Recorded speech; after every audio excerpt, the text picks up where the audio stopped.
So what's going on, guys? Another week down. We are getting closer to prep, well, shows, and also already it's Feb. The year's gone quick. Mm. So I was thinking today we can talk about because obviously we're getting closer to shows and season A. We can talk about a little bit of prep, some not hacks, but like just things that help us get through prep, and also how it gets easier the more you go on in your career. Because obviously the first one's always the most difficult for everyone. And then you get less hungry because your habits set in, and you know what's expected, and it just gets easier every time. So we can sort of cover a bit of that kind of stuff. Yeah. Yeah, And yeah, also, sure. we might as well quickly start with the Arnold as well. We know we brushed on it last time, but you've had a few updates now. What Hardy's getting in, so we know Hardy's going to be there. So I reckon if we just do a quick intro of the Arnold's, because obviously it's one of those shows that's unique, in the season. Who do you reckon is going to be the top four? You go first, Dave. Me, Yeah. I reckon it's going to be Martin win, Hardy second. Hmm. Sorry, Andrew first, Hardy second, Martin third, I'll write this down. and Nick fourth. I want to say Nick's going to beat Martin, but going off history, I think it's safer to say Martin's going to beat Nick. So you Mm. got Martin, then who? Andrew, Hardy, Martin, Nick. Oh, Andrew Hardy, Martin Nick. I don't know. Andrew just looks too good in his updates. Yeah. 'Cause I think the main four is the main four. Yeah, it's just the order that they're always going to be in the top four. Yeah. And then what do you got, Cam? I'm gonna go Hardy, Andrew, Nick, Martin, Brandon, What do you want to go and for? then Mo Frida. Yeah, I'd like to see Mo. I'd like to see modalistic. Mo like It fifth, just is but if he's big enough. yeah, I think Brandon will be fifth, and then Mo will be sixth. All right, we'll go six. So who you got for five and six, Dave? Yeah, I think it'd be those two as well, Yeah. Brandon and Mo. Yeah. Brandon's been quiet though. He hasn't put much up. Yeah, but he looked Mm. good at the Olympia. Yeah. Yeah, there's a lot of guys that are behind. They look like they're behind. Like Um, Raphael looks like he's behind.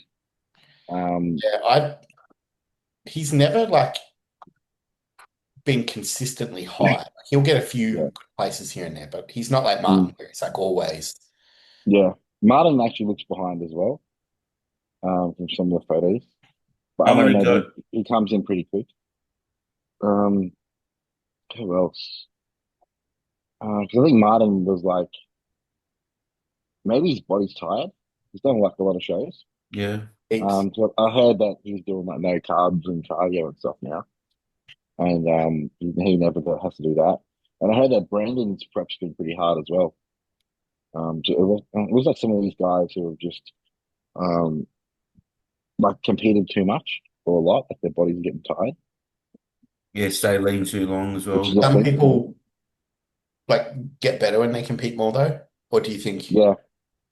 I you think think if it's the you're approach like, that those people take or I think if you're like in a like that 6 month timeline where it's like it's not enough time to hold condition, so you got to go back the other way, and then coming back down again. I think it's hard. yeah, okay. Yeah, yeah. I've got Andrew Hardy, Nick Martin, Mo Curry. Andrew Hardy, Nick Martin. Yeah, I guess yeah. my thoughts with Mo is that he looks crazy on Instagram, but he needs Yeah. a few more years to really like fill in some gaps that Curry will have. Yeah, yeah. Garrett Curry's smoking from behind, Yeah. but Mo is pretty wild in every other shot. I just because Arnold's, I feel like a little bit biased towards shape and structure a bit. So that Yeah, because he's that tight at the that's waist. that's Brandon all day though. Yeah, Brandon's got true. one of the best shapes and structures and round muscle bellies. I just hope he's not tired from the Olympia because he looks so good at the Olympia. Yeah, yeah. I thought he could have beat Nick at the Olympia. And it's hard. It's just hard, like you were saying, Dave. It's hard to judge on Mo because I've only seen him by himself in Instagram pictures, which is Mm, doesn't mean shit. yeah. Every Um, time I've seen him on stage too, he's just he looks amazing, but he's just on the thin side. Yeah.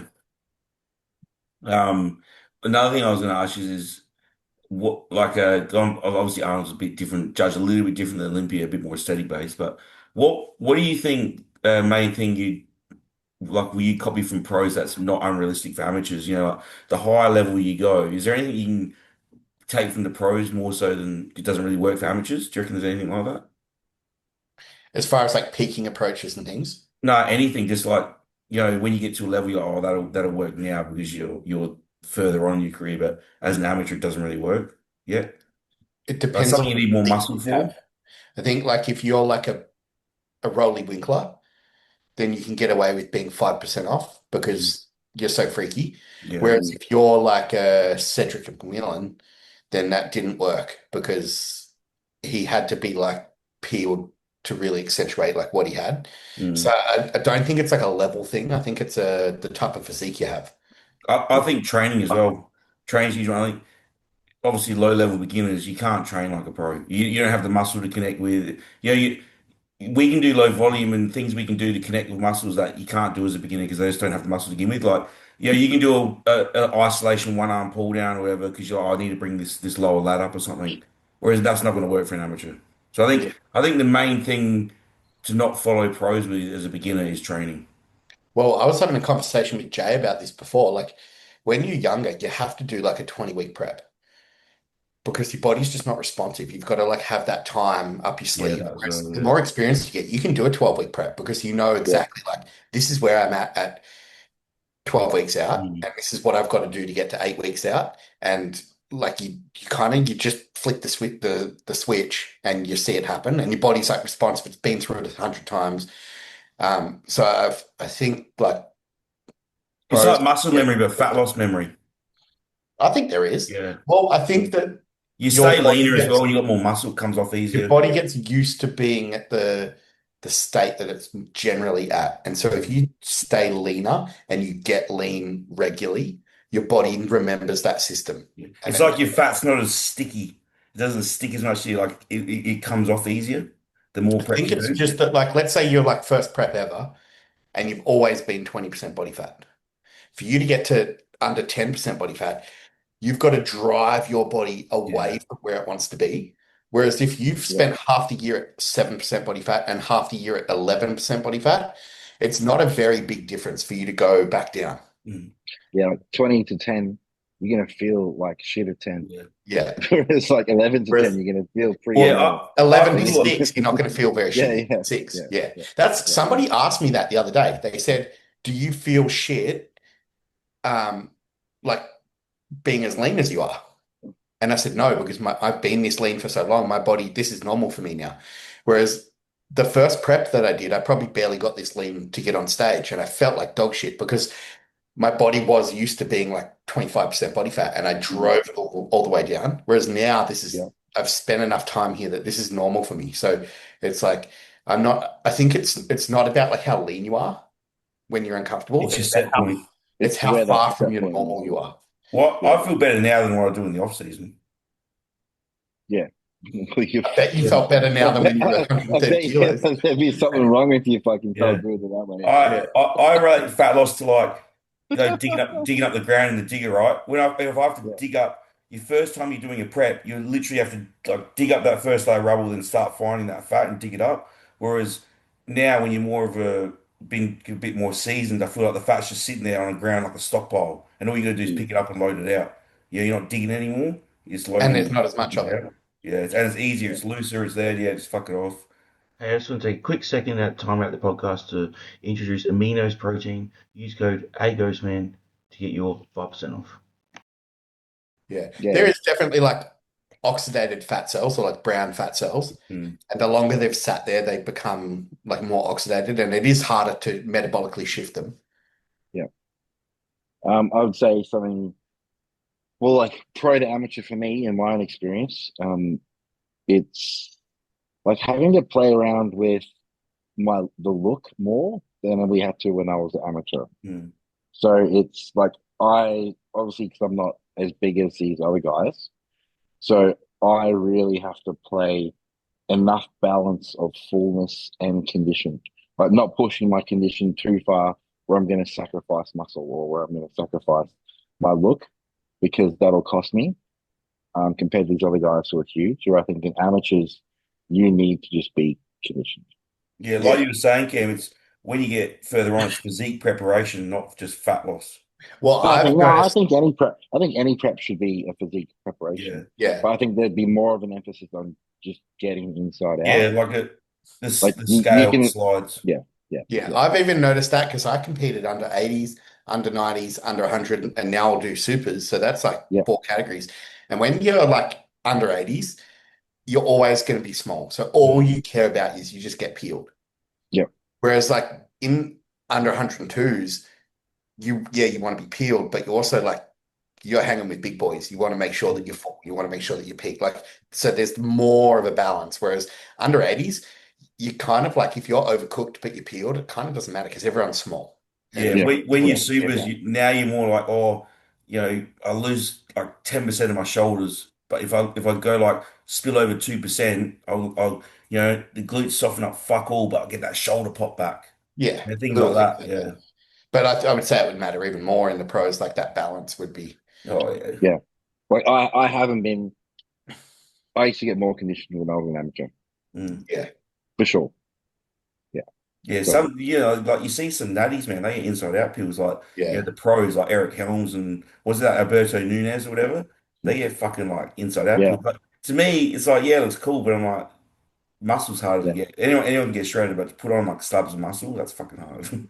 It's yeah, kind of hard. It's kind of hard to like stop there or like um not get as lean as you have in the past Mm. because you know you're going to bring a better look.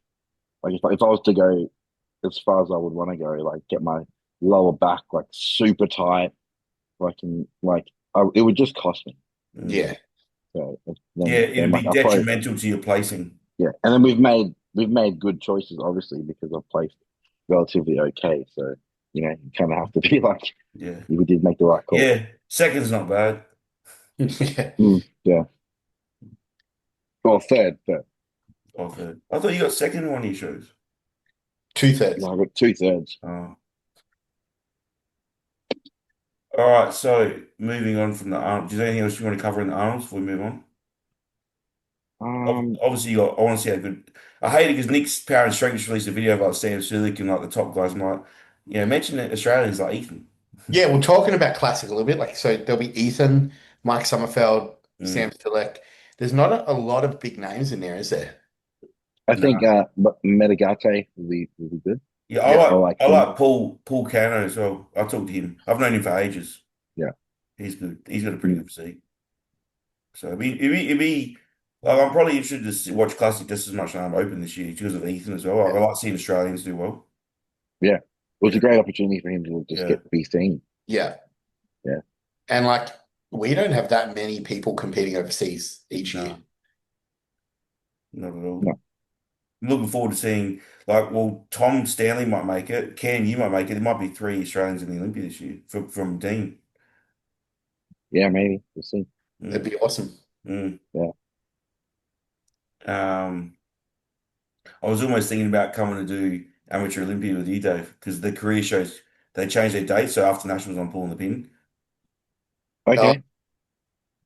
Yeah, so it'd be I wonder how that's you'd go though, because that'd be you'd be like 18 weeks out.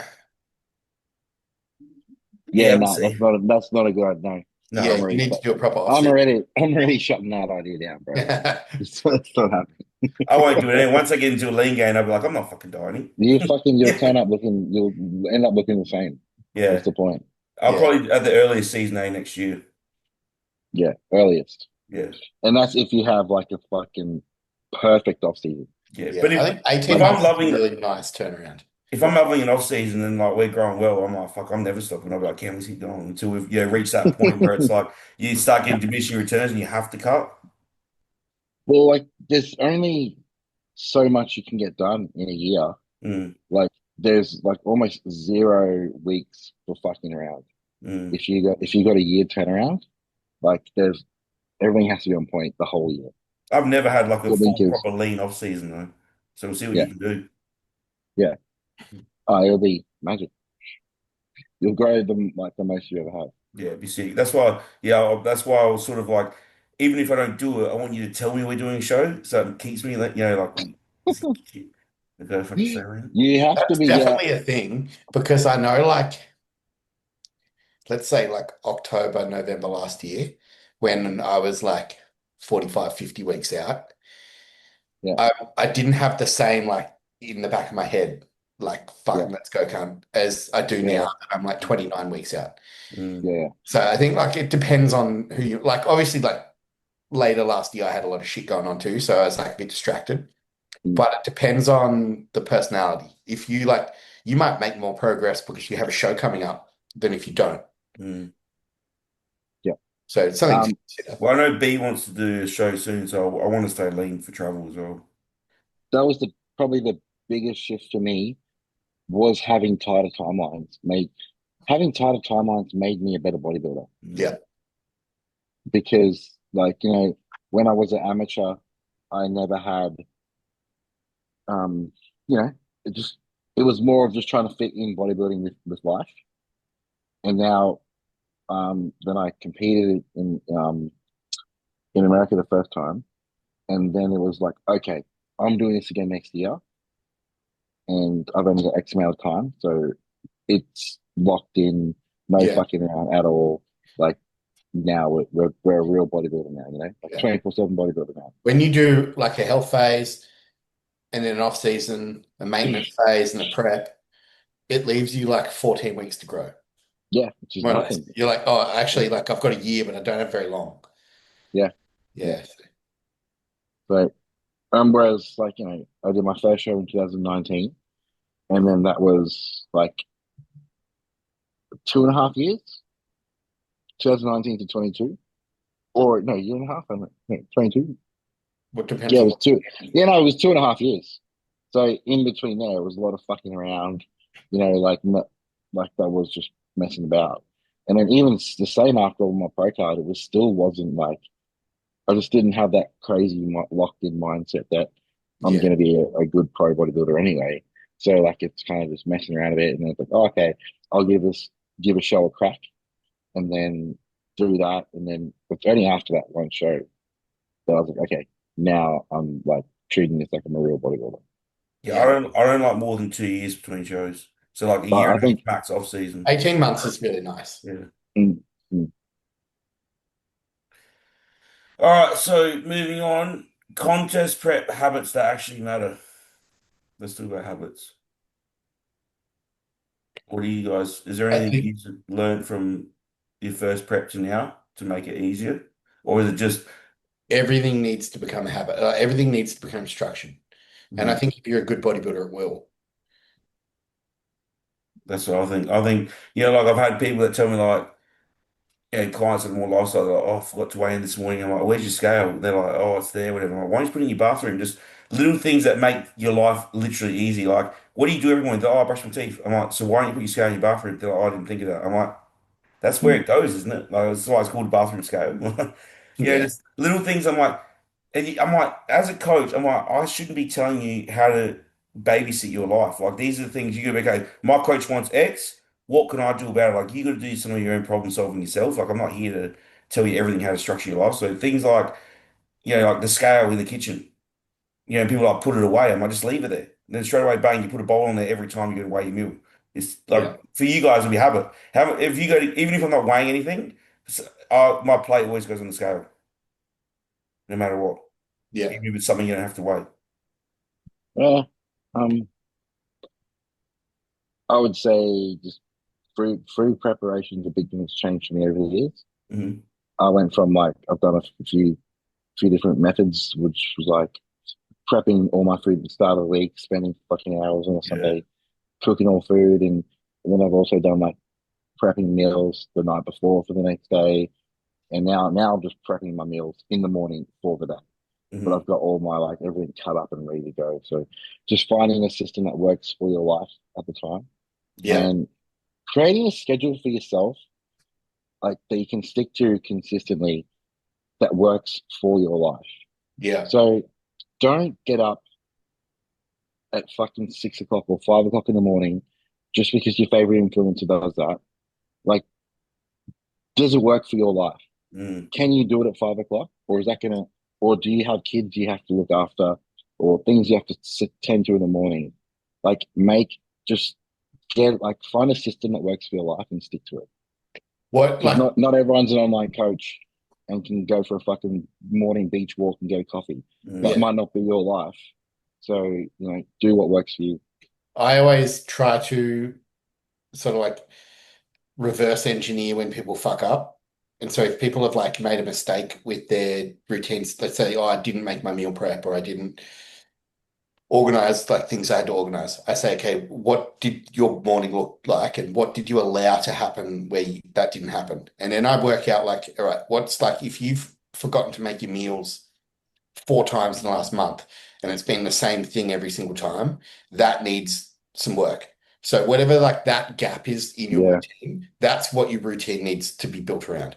Mm. So it might be like, oh, I keep forgetting to set an alarm. Well, you got to set an alarm every day. Or it might be that, I forgot to get the meat out of the freezer and I woke up and it was frozen. I couldn't cook it. All right. Well, like you need a system where you're on these things so that you're not missing it.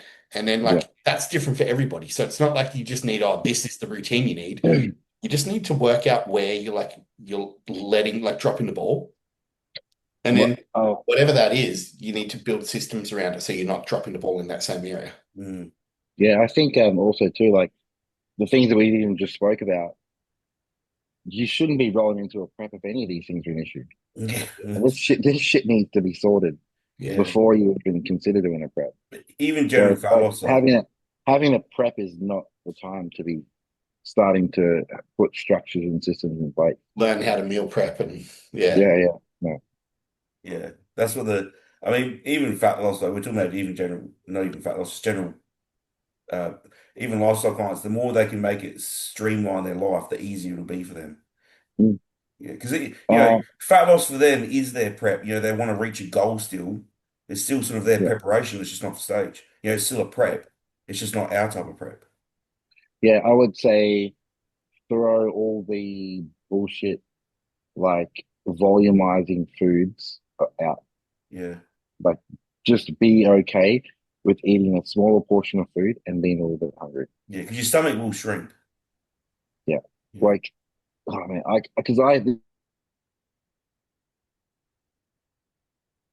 Oh, he's frozen again. Frozen. Um, Another thing I feel has been changed in the last couple of years is a lot of people use more neat energy now, steps. So that's a huge shift in fat losses now. Like how many, like all it's pretty, I'd say pretty much online coach now have a standard of steps daily for clients now. It's staple. Yeah. I think people previously would just like prescribe cardio Yeah, like, without thought. It'd just be, okay, you're doing 4, hour walks on treadmill a week. Whereas now people don't maybe have to do that because they get their client doing 12,000 steps a day instead of 10. So like at the end of the day, it's kind of like the same thing, but now they're just mitigating it in a different way. yeah. It's sort of good Uh, though because going back to the people's lot, everyone's life's different. They can fit it in when they need. Oh, I can get it. I can while I'm waiting this.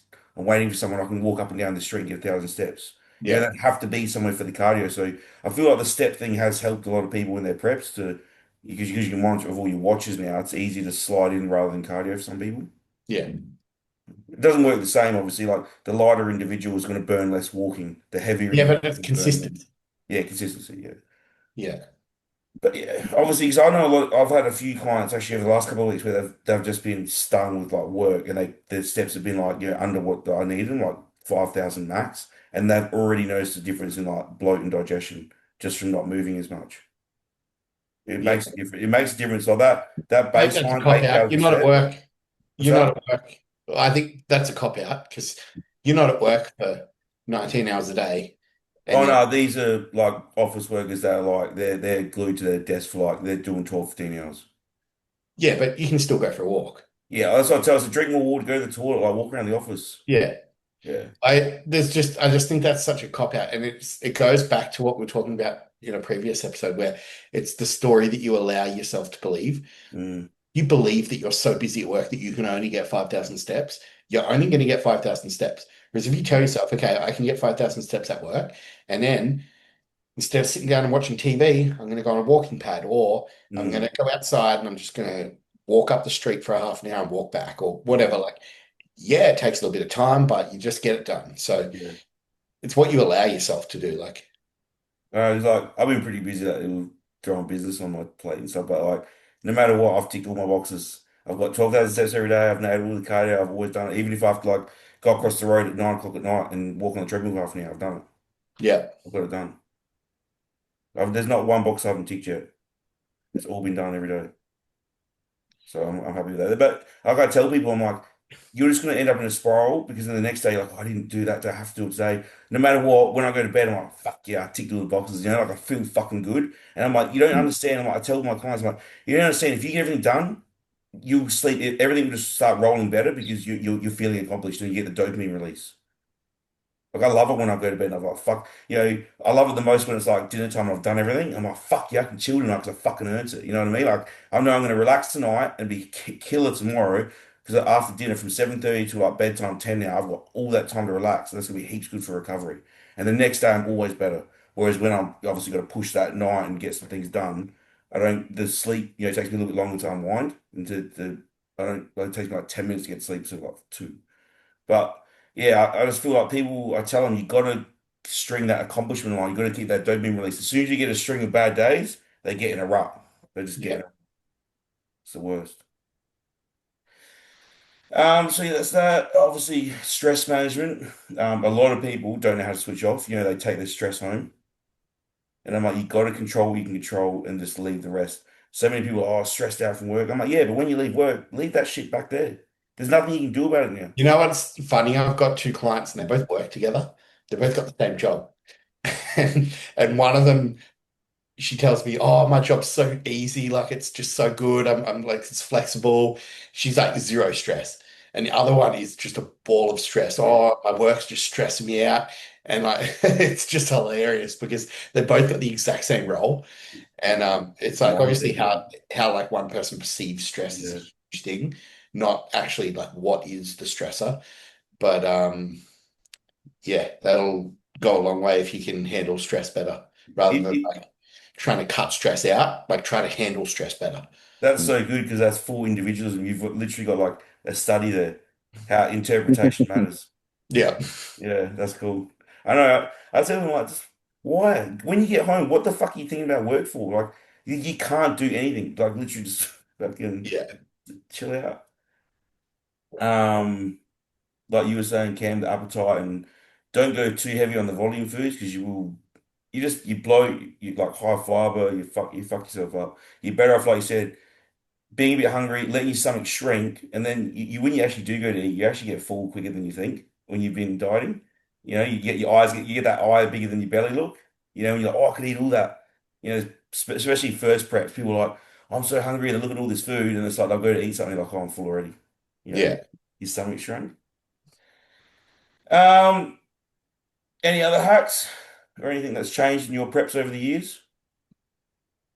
Yeah, trying You're thinking removing the that friction. um with training, Yeah. like doing more is only it's only going to work against you. Hmm. And like I've done the preps before as well, where you want to just give it all. You want to give it your all. Like Yeah. like no one's going to outwork me. I'm the fucking hardest worker. Like that shit. It's you're not growing. Mm. Yeah. Like Bodybuilding you, is not a work ethic competition. Hmm. it's like yeah, it's It's you got to and tick like the I box. You don't learned have to go above and beyond.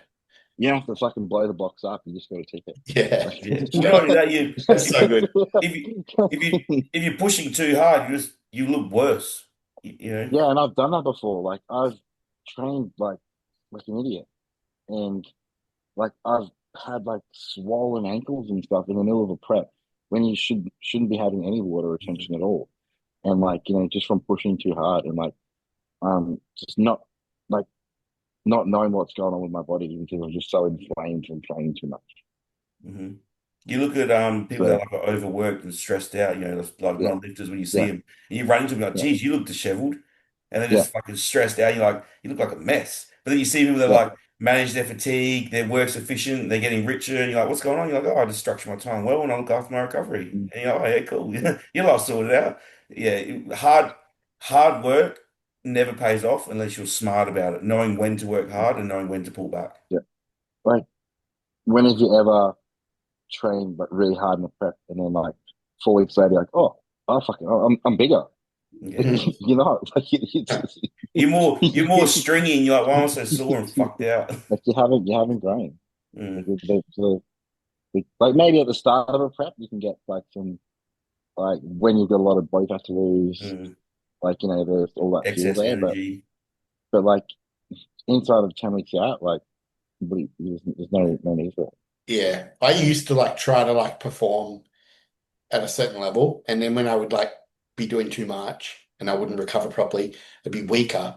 So I'd go to the gym and I wouldn't be able to lift the same weight. So I'd be like, oh, I'll reduce the load like 30%, but I'll just do like 3 more sets. Yeah, And yeah. I look back at it and I'm like, that's the stupidest thing I could possibly do because, I'll make it up with volume. yeah. And then you end up just like cooking yourself into a more of a hole. You're not lifting the same load, so you're not stimulating the same stimulus. You're just doing like more volume that you have to recover even more from. If you're not recovering from the last session and then you do even more this session, you're not going to recover from that. Mm. Yeah, yeah, Doesn't make sense.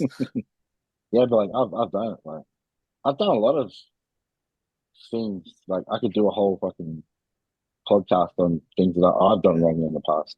Yeah, The way I try to tell people is like, imagine you go into a session, right, and say your muscle fibers like this at the start, and you tear them apart, and they're like this far apart after a session. You're like, okay, I've done the stimulation. Now they're gonna the next 3 days like chest again. They're gonna come back like this, maybe like that, and they're gonna grow again because they'll get longer. Whereas if you go in like you said, Dave, and you're like this already because you're like, oh, I'm weaker. You know, I'm gonna just do 3 sets of a lot of weight. You're just slowly pulling the fibers apart, making it longer to recover. So now you're like, now I need a week to bring these back. Because all you're doing is just increasing your recovery window. When you if you go in and you're weaker than like what, especially when you hit a wall and you're way weaker than the mm, last session, you basically just you might as well just walk, go home. Yeah. Because your muscles And you're aren't not recovering. Your exposing muscles yourself aren't to recovering. load, Yeah. yeah. which load is going to be the thing that And then you are going to lose muscle. hold on to tissue. Mm. Yeah. Yeah, If you actually training will make you smaller than going home and doing nothing. Yeah.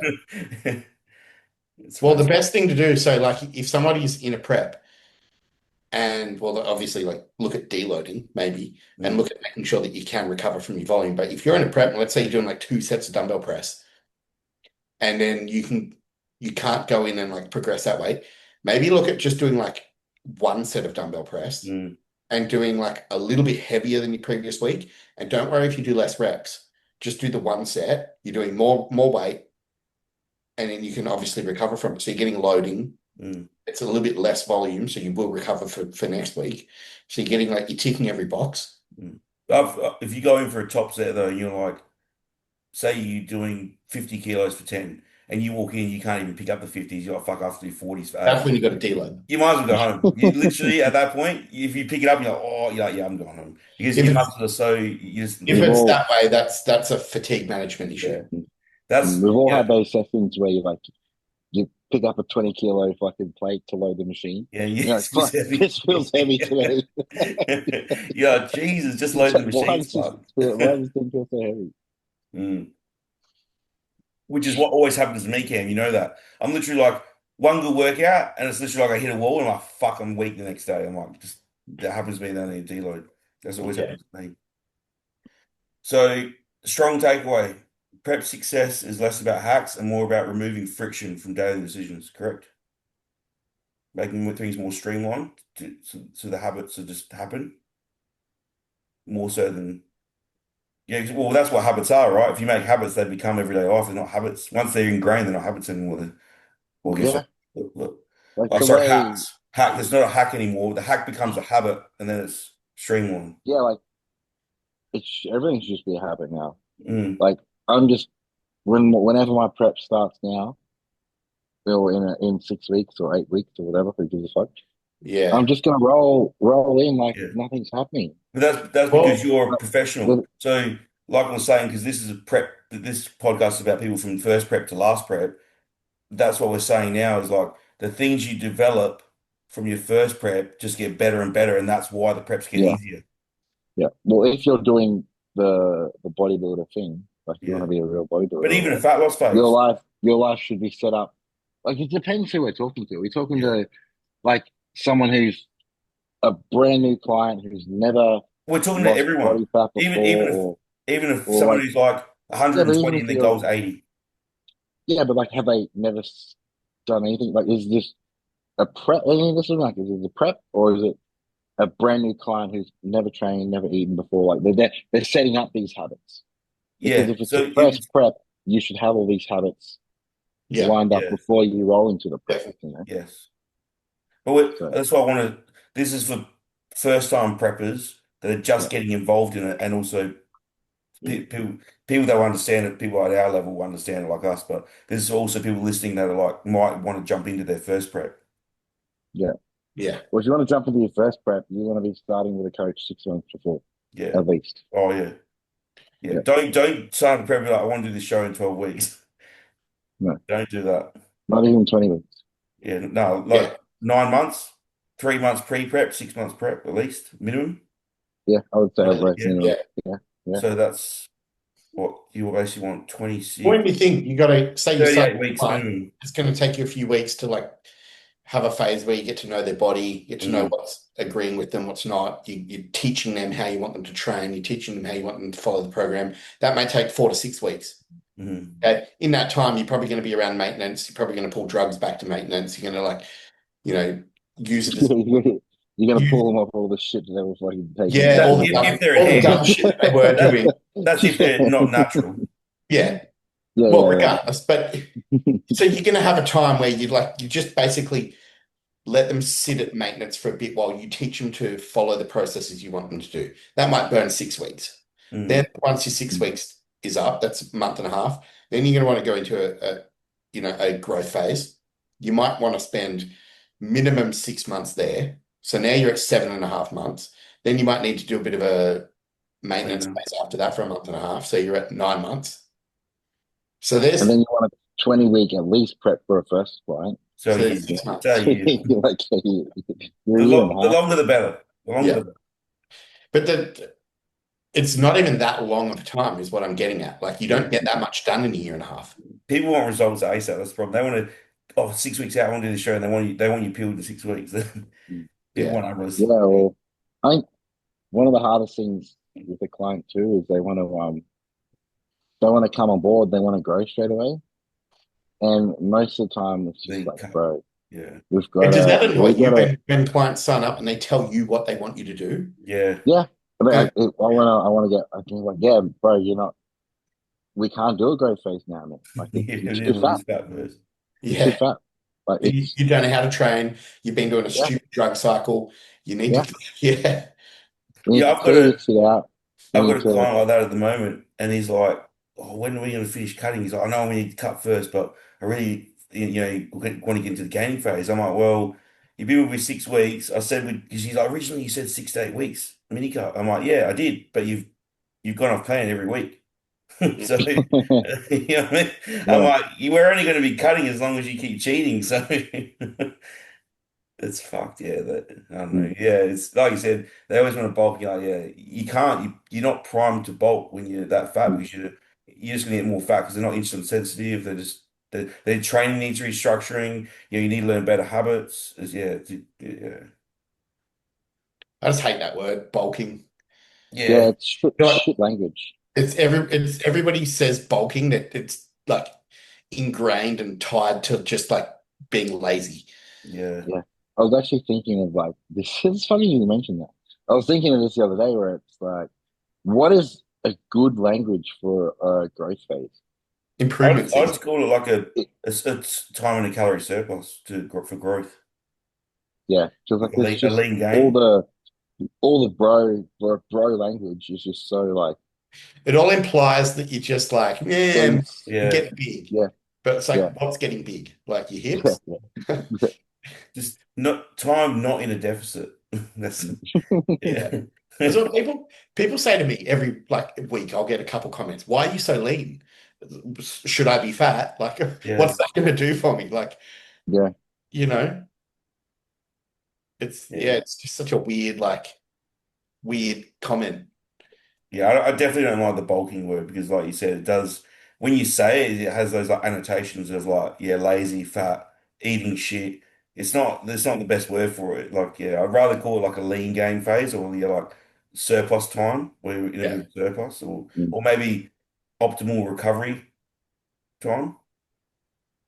I just think if you look at everything, whether you're in prep or off season or bulking or cutting or whatever, just look at it all as like you're on plan. Your plan just represents what your goal is for that week. And if Yeah. your goal is prioritizing recovery and performance, your food has to be a little bit higher. Mm.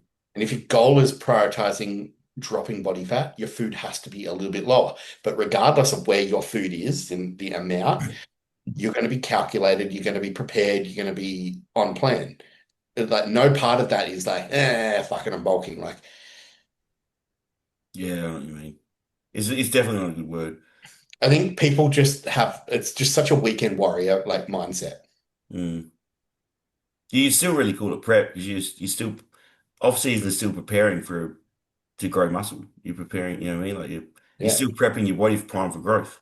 But then the funny thing is when you do like an off season properly, you don't feel like you're in prep when you actually start prep because Yeah. Mm. and you don't have to be as aggressive because you're already lean, you're already sensitive, you're like so it's like the more like prep that your off season is, the less like prep your prep is. Yeah. That's right. The lines start blurring. Yeah, it Because just becomes another week. yeah, the calories, the surplus and the deficit start getting closer to each other when you Yeah, stay leaner. And it's like, yeah, then yeah, you also like your off seasons doesn't feel like an off season, your prep doesn't feel like a prep, it's all just one thing. yeah. And then you just Yeah. like you should be anyway, just worried about training performance. Well, 'Cause and then they're the people who are really committed, yeah.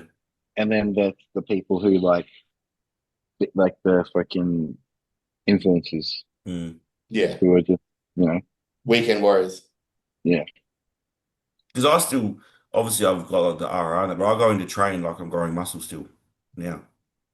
I just train all the time, and whatever Cam tells me to eat, I eat. I don't even think deficit or surplus. I'm just like, this is what I'm eating, and I'm here at the gym now. I'm going to train to grow muscle. Mm. All right, so just another thing I wanted to cover was like, I don't know, not making fat loss easy, but not making it harder. So just like, picking the right foods. Obviously, you don't want to have lollies for your carbs. You want something with sustenance like, sweet potatoes, sourdough, because, you want heavy micronutrients because you're eating that a little bit less. You want good micronutrients to make sure your cravings are low, your body has all the fuel it needs for recovery. Because obviously when you're in it, that got a bit more food to play with, you can have like a bit looser foods like LCMs or something pre-workout. Whereas when you're dieting, you want a more, you want more nutritious food because you're getting less of it to make sure you're not Now, malnourished. if you're like don't have any muscle, there's no way that you're going to make it easier. You just don't have a Yeah. lot of muscle. So Yeah. the best way to make dieting easy is put on a shit ton of muscle and do it in a way where, like we were just talking about, you're locked in all the time. So Yeah. if you can be locked in all the time, your set point becomes like really standard. Your set point for your diet becomes it's always clean. You're not up and down. Yeah. Set point for your body fat percentage becomes fairly lean. So you're not like fat and then trying to get lean, get fat. So it just all of these processes make it easier. Hmm. I think you just got to accept if you're like 70 kilos lean and overweight, then it's gonna suck. There's no you can do with your food. There's no like types of foods you can select that are going to like it's just going to suck. It's going to really suck. You just got to stick Yeah. it, put on muscle and get lean and spend Yeah. time staying there. I remember my first prep, my calories went to like 1600 for a couple of weeks near the end there. Yeah. It's fucked. Yeah, so I I think, oh, you say Kim? Yeah, so I just tick my like fruit, veggie, Hmm. um, like protein requirements for the day, and then like I'll still have my same foods, Mm. just a lower amount. Like I still have cereal in a prep, Mm. and that might not be the smartest option from a volume perspective Mm. But if you're you're not hungry. hungry. If you're hungry, but I just still eat the same. I deal with hunger a lot better. Mm. Yeah. Yeah, I think, Like what we're going back to like people perceiving stress too. If yeah, you yeah, think about like if you're constantly thinking, how can I like eat certain food that's going to make me not hungry or whatever, you're going to be hungry regardless. Whereas if you just eat your food, enjoy it while you're eating it, and then fucking move on and think about something else, it's like, it's not that bad. Yeah, like you were saying, the individual stress depends on the person. I like being busy in prep because I'm just not a person who likes being bored. So to me, that helps because I've got things that go on. I'm like preps in the background for me. Like yeah, cool. I've got to eat right now. I don't even think about food between meals. Yeah. But some people like more rest, and that's another thing I was going to bring up was like just obviously in a diet phase, the recovery matters more because if you're recovered and you're hitting your sleep routine, you're eating your meals all the same, your life's routine, and you're recovered and you're not overtraining like we were talking about, it's going to be so much easier for you because if you're not burnt out, you can tick the boxes. But the more you burn yourself out, things just become more hard. You wake up, you're like, oh, fucking 4:30 morning cardio, I can't be fucked with this shit. And I'm over it. And because you're just pushing yourself too much of a hole. Whereas if you're enough refreshed to nail everything and put 100% effort into it, you're always going to get more results. That's why recovery matters so much. I mean, that Yeah, makes a difference in off season as well because the more you recover, the more you're going to grow. So I think optimal recovery and like you were saying, Cam, not training yourself into a hole and knowing how hard to train and when to pull back is like the foremost of anything prep or off season.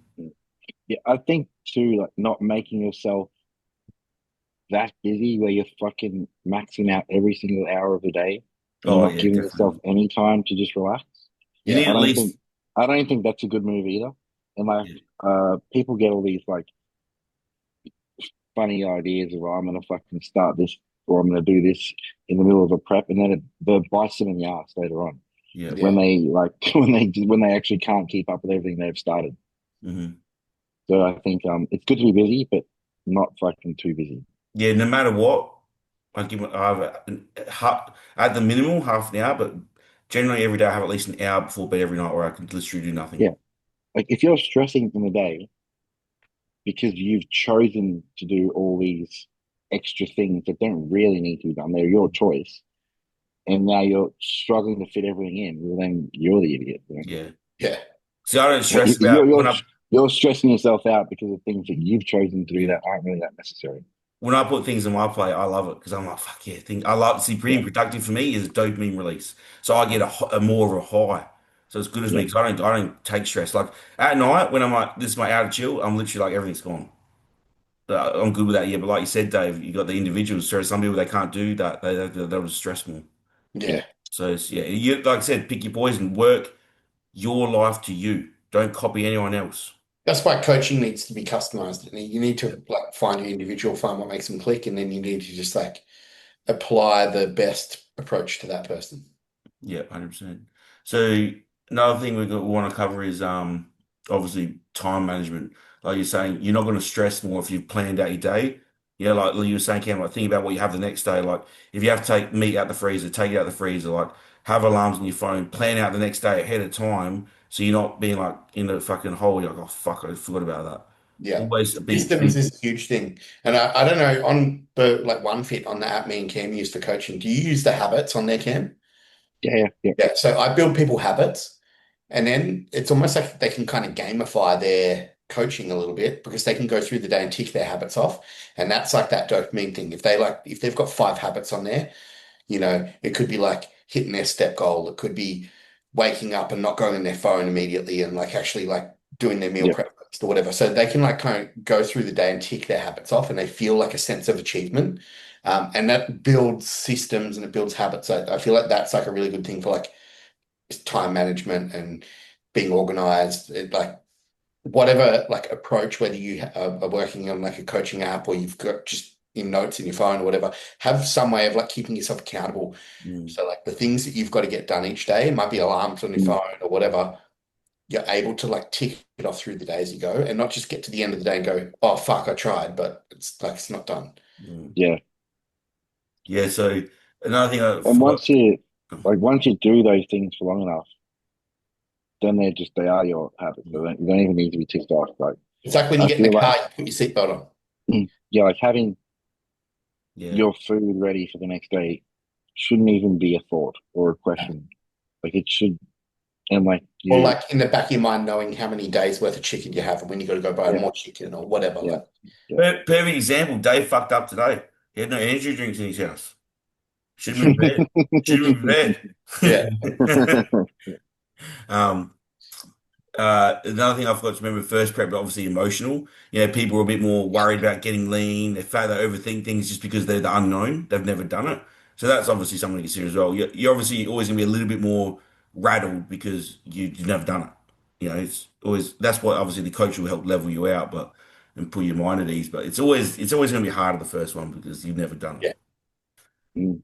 Like later, obviously later predicts you got predictability, trust in the systems, emotional detachment, obviously things like that.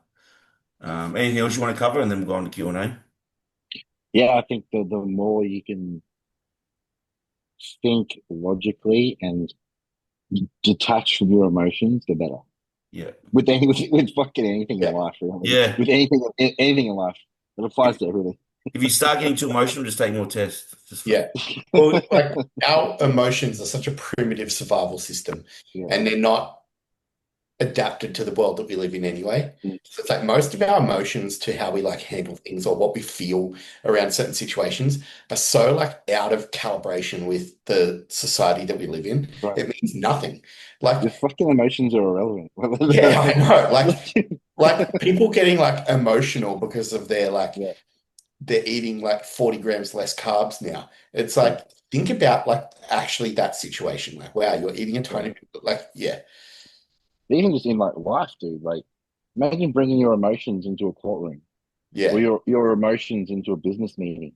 Like, it just don't matter, bro. yeah. It's just like it's just. yeah, like Mm. my supervisor at work, he's stressed to the max at the moment. I'm like, why are you so worried, bro? It's just work. Yeah. You got a family at home. Like, worry about your family. Or it's like the same Work. as like you're like you being emotional about like fat loss or you being emotional about muscle growth. It'd be the same as like something out of your control. Like let's say Mm. you're waiting for like something to get delivered and you just sit there and it ruins your whole day because you're stressed about it. Like you're not even in control of that. Like if it comes, it comes. If it doesn't, it doesn't. Like whatever. Like you just let it happen and move on with Yeah. your life. Mm, But your emotions have the ability to fuck a lot of things up. Everything. yeah, fuck emotions. I want to be a robot. Um, First question we got. Well, you happy to move on to Q&A now, or anything Yeah. back? Yeah, Yeah. right. This is actually a pretty good one. We haven't had a question like this. There's a lot of talk about reviving female bodybuilding. Found said women need to promote it more. Like, yeah, obviously some women. What do you think female competitors should post more about to help female bodybuilding? I think it's always going to be a bit overwhelming because how many girls really want to be bodybuilders? It's not that attractive to men, and because obviously most guys aren't even as big as what I would say, women will get bigger than men, and a lot of women don't want to do it. There's no drive. Like, what woman wants to be a huge bodybuilder? It's never going to be popular. Yeah. I wonder what drove it to get so big in the late 90s and Mm, early 2000s. Because it did like have a peak and it's dropped off again. So I wonder if it Mm. was like now social media is like people are trying to be attracted to like or attractive to like the general like desire of like what's popular or what's like attractive. I wonder if like back then when it was like the magazines, you'd read a magazine and there was like a spread on each category. And if you liked bodybuilding, then you'd do that. But now it's like social media. If you're a female bodybuilder, you're not going to get the same likes as if you're a bikini or a wellness competitor. mm. It's a But niche thing, like there's probably girls in those not OnlyFans, but those other sites like Muscle Worship and that they'll make money from that, but it's a very big, it's a very niche thing.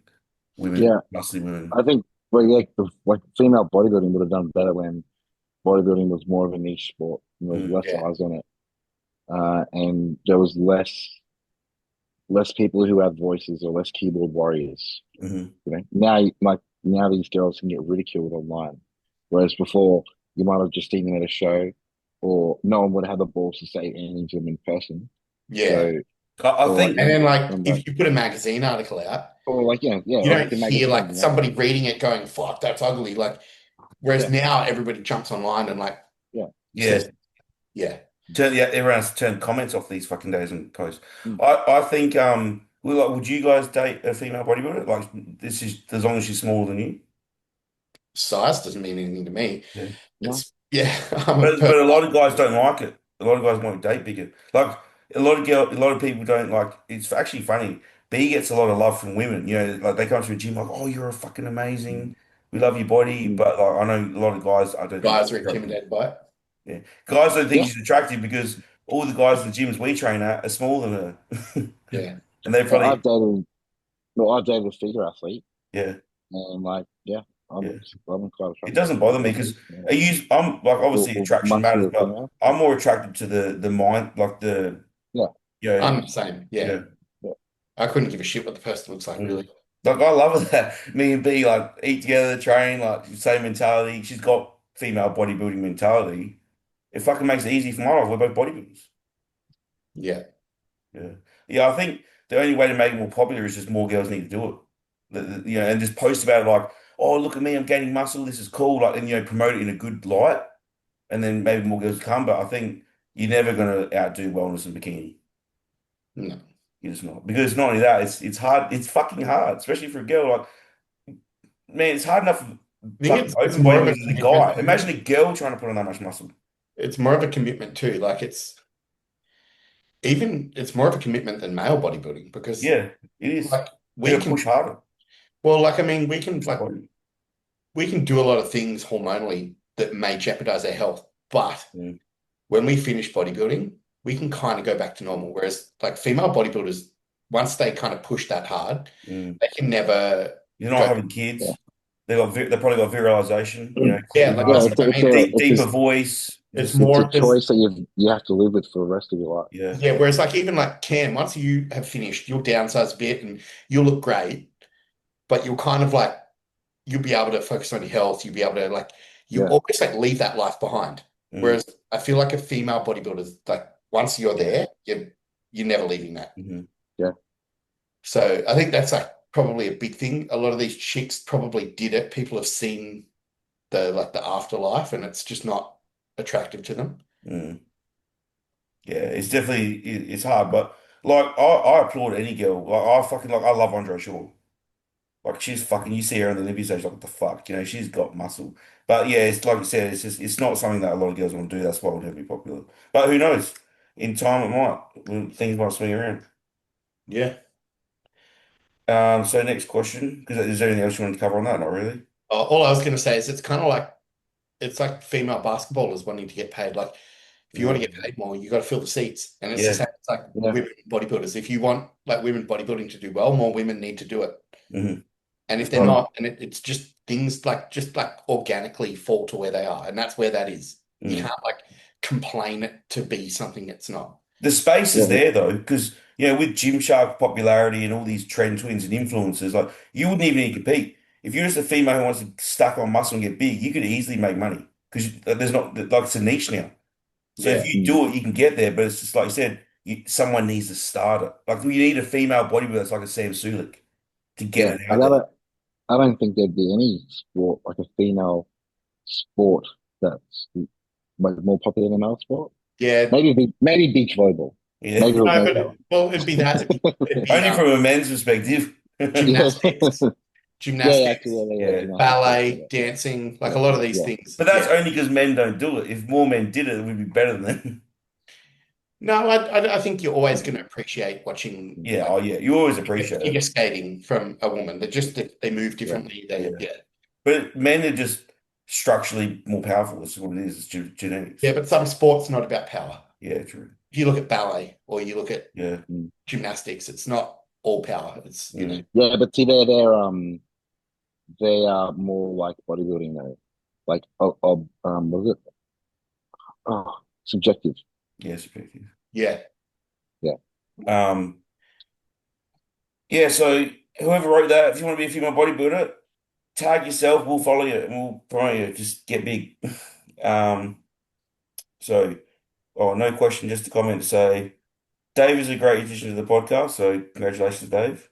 Cheers. They like and for a while I thought his last name was Hardbody, like Brendan.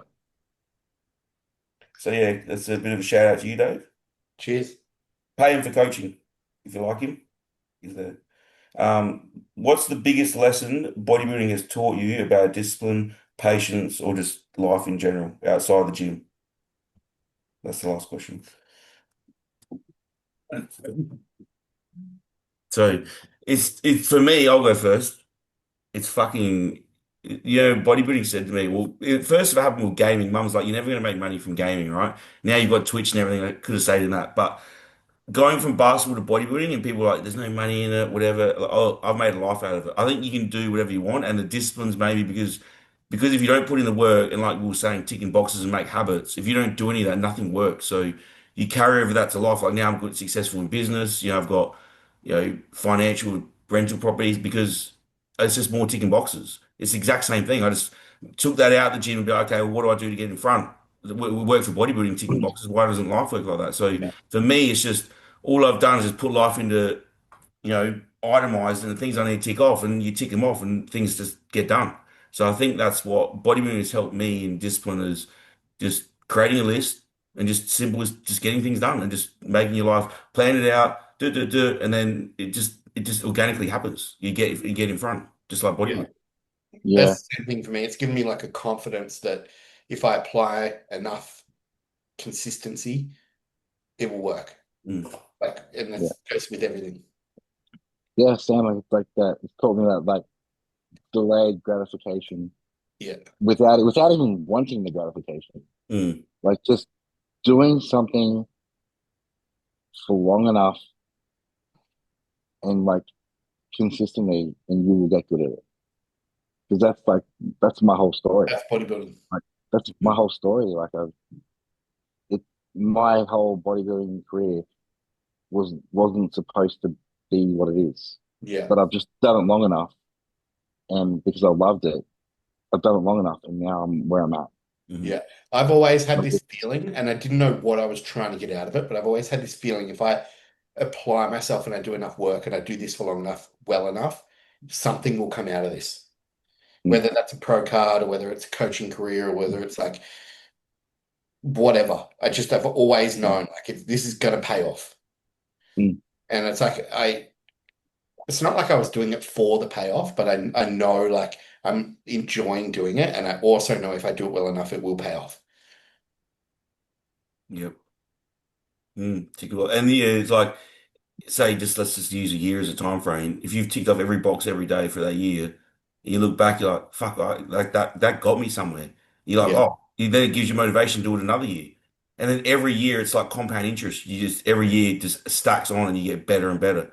Yeah, and then people Mm. are like, how'd you get to where you are? You're like, I just tick boxes. yeah, I literally And just that starts with doing one day after the other, yep, and consistency. then you stack 7 days together, and then you stack it like a few weeks together, and then you start stacking months together, Hmm. and like that momentum just keeps rolling. Just like with your when you get a new client, and then like they start off, and then you get like a week in, and then another week in, and like 4 weeks in, and you can look back and go, "Fuck, this is what's changed," Hmm. and then that just like starts the momentum just starts rolling from there. yeah, Yeah. Yeah, like when you can go back and you show them, like, say, check in 10, compare it all the way back to check in one, and they're like, Yeah. oh, I didn't realize I made that progress. You're like, yeah, because you've been ticking boxes. And they're like, oh, Mm, shit, now I'll go another 10 weeks because I mm. now can see the difference. Yeah, yeah. sweet as. Anything else you just want to cover over the week? And then others will call there because they're going to be recording for just over an hour. No, it's been a great week for me. I've had the most chilled week ever. Yeah, because you're Yeah, off Uh, season deload, deload. yeah? yeah, as I ended up having 8 days out of the gym, Cool. and Nice. loved every second of it. How the joints feel? Good? Yeah, sure, good. It was actually a little bit shaky getting back in the gym today. Yeah, Just like stabilization stuff. yeah. I actually trained yesterday, but that's fine. I might pull back my intensity of 3 hour now, and we're just in that maturation phase for like another 3 weeks, I think, and then Mhm. might pull a bit of body fat off because we are like 28 weeks out. So And what, did you hit um, 105? I hit 106, Oh, fuck yeah. Huge. yeah. Fuck yeah. 106, and then now we've pulled a few things out. But even just not even from that, just from just overall inflammation coming down. Mm. So went up a bit to 106, and now this morning I was 104.5. So like, Solid. and my food's still high. Mhm. So like it's just a lot of information just coming out. Yeah. Yeah, I was surprised because obviously I haven't done legs in like 2.5 weeks. Did it first day yesterday. My weight didn't drop on my inflammation legs. Yeah, yeah, yeah. Yeah. But your legs look really fresh Yeah. before you trained them. Yeah, Yeah.